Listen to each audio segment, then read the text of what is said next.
আসসালামু আলাইকুম। আপনারা ছবিতে যে ছবিটি দেখছেন, যার ছবি দেখছেন তিনি হচ্ছেন পাকিস্তান টিটিভি বা তেহরিকে তালেবান পাকিস্তানের নেতা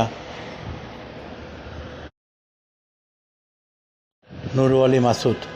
গত 9 অক্টোবর আফগানি রাজধানী কাবুলে জনাকীর্ণ অফিস পাড়ায় সরকারি বিল্ডিংগুলির ভিতরে অফিস পাড়ায় আবদুল্লাহ স্কোয়ারে এক ড্রোন হামলায় গাড়ির মধ্যে তিনি নিহত হয়েছেন বলে বিভিন্ন পক্ষ দাবি করেছে।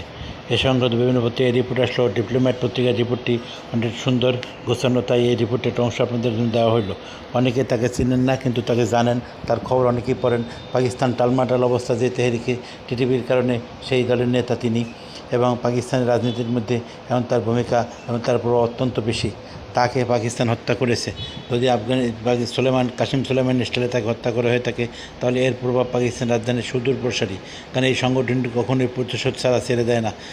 এবং পাকিস্তানে বর্তমানে বিভিন্ন জায়গায় যে বেলুচিস্তান ওয়াজিরিস্তানে যে সহিংসতা চলছে, তার পিছনে এই সংগঠনের ব্যাপক ভূমিকা আছে। তাই ভবিষ্যতে তালেবানরা, টিটিপিরা বা পাকিস্তান তালেবানরা পাল্টা হামলা দেবে, এটা স্বাভাবিক ব্যাপার। এবং এই ঘটনাটা কেন্দ্র করে, আফগান রাজধানীতে পাকিস্তান হামলা কেন্দ্র করে দুই পক্ষের মধ্যে যুদ্ধ হয়েছে।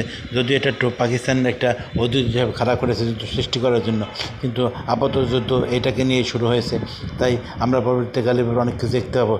তার ছবিটা সকলের জানার জন্য, চেনার জন্য প্রদর্শন করা হলো। ধন্যবাদ। রিপোর্টটি ভালো লাগলে সাবস্ক্রাইব করুন আমার চ্যানেলটি। আসসালামু আলাইকুম।